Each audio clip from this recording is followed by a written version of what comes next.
पाकिस्तान की supreme court के फैसले के बाद तहरीक इंसाफ से एक सियासी जमात, पाकिस्तान की एक बड़ी सियासी जमात अपने इंतखाबी निशान बल्ले से महरूम कर दी गई है।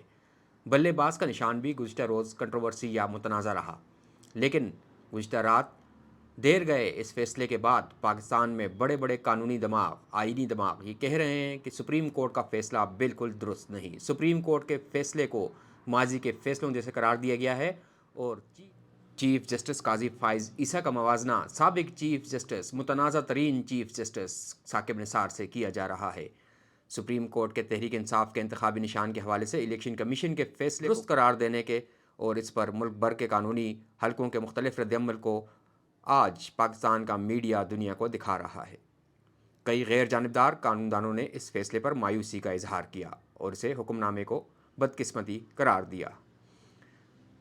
माहिर आईन व कानून रीमा उमर ने इस पर कहा कि तहरीक इंसाफ के इंतखाबी निशान को मुस्तरद करने के इलेक्शन कमीशन के फैसले को बरकरार रखने वाला सुप्रीम कोर्ट का फैसला कानून के मुताबिक इंट्रा पार्टी इंतखाबात ना कराने का एक हद से ज़्यादा ताज़ीरी रद्दअमल है।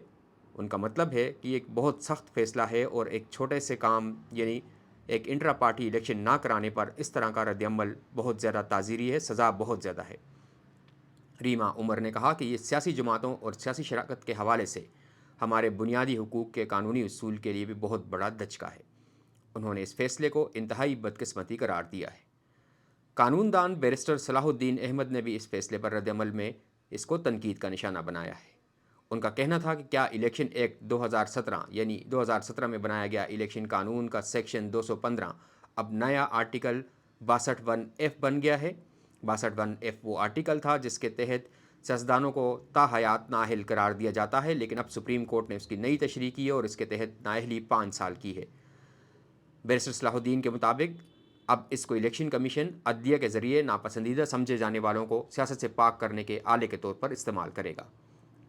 सुप्रीम कोर्ट के फैसले पर मुतादिद कानूनदानों ने तहरीक इंसाफ के इंट्रा पार्टी इलेक्शन को शर्मनाक करार देते हुए कहा कि इस कानूनी रद्दअमल ने PTI को इंतखाबी निशान से महरूम किया है, लेकिन ऐसा बनता नहीं था और ये एक गलत रिवायत इलेक्शन कमीशन ने डाली है जिसको मुल्क की आला तरीन अदालत ने मान लिया, जो किसी भी तौर काबिल सताइश नहीं।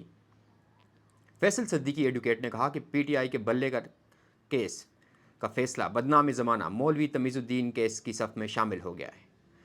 उन्होंने कहा कि कानूनी तकनीकियों की धुआं स्क्रीन या स्मोक स्क्रीन के पीछे छुपकर जमहूरी आईनियत को नुकसान या जानलेवा नुकसान पहुंचाया गया है। उनका कहना था कि आज तारीख पूछेगी कि क्या 2018 की सियासी इंजीनियरिंग 2024 में या 2023 में कितनी मुख्तलिफ रही। याद रहे कि सुप्रीम कोर्ट के 3 रुकनी बेंच ने चीफ जस्टिस काजी फ़ाइज़ ईसा की सरबराही में तहरीक इंसाफ के ख़िलाफ़ फ़ैसला दिया है। इलेक्शन कमीशन के फ़ैसले को दुरुस्त करार दिया है। इलेक्शन कमीशन ने कहा था कि इंट्रा पार्टी इलेक्शन दुरुस्त नहीं हुए, यानी सियासी जमात के अंदर जो इंतखाबात थे, तहरीक इंसाफ के अंदर के इंतखाबात, चेयरमैन का इंतखाब और दीगर उनके पार्टी अहदेदारों का इंतखाब वो दुरुस्त नहीं था, इसलिए उनको बल्ले का निशान इलेक्शन में अलाट नहीं किया जा सकता। जिसके बाद उस फैसले को, इलेक्शन कमीशन के फ़ैसले को पेशावर हाई कोर्ट में चैलेंज किया गया था और पेशावर हाई कोर्ट ने फ़ैसला दिया कि इलेक्शन कमीशन का फ़ैसला दुरुस्त नहीं है और बल्ले का निशान बहाल कर दिया था। इस फैसले के ख़िलाफ़ पाकिस्तान की इलेक्शन कमीशन ने सुप्रीम कोर्ट में अपील दायर की थी। सुप्रीम कोर्ट ने पूरा दिन तकरीबन 9 घंटे इस केस की समाअत की।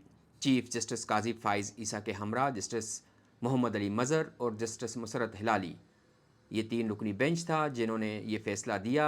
ये फ़ैसला समाअत मुकम्मल होने के 2 घंटे बाद रात गए जारी किया गया, लेकिन अब इस फ़ैसले के बाद पाकिस्तान की सुप्रीम कोर्ट को सख्त तनकीद का सामना है। पाकिस्तान के बड़े सहाफ़ियों, तज्ज़ियाकारों ने इसको इस्टेब्लिशमेंट का खेल करार दिया है। ताहम सुप्रीम कोर्ट का फ़ैसला अपनी जगह एक गैर जानिबदाराना फ़ैसला उस वक्त तक नहीं रहेगा जब तक इस पर एक लार्जर बेंच फ़ैसला ना दे। जिस तरह के PTI के चेयरमैन गौहर अली ख़ान ने कहा है कि वो इस फ़ैसले को चैलेंज करेंगे। इस पर इंट्रा कोर्ट अपील दायर की जाएगी और इंट्रा कोर्ट अपील कम से कम 5 जजेस सुनेंगे और वो 5 जजेस, उनमें ये 3 जजेस शामिल नहीं होंगे जिन्होंने ये फ़ैसला दिया है।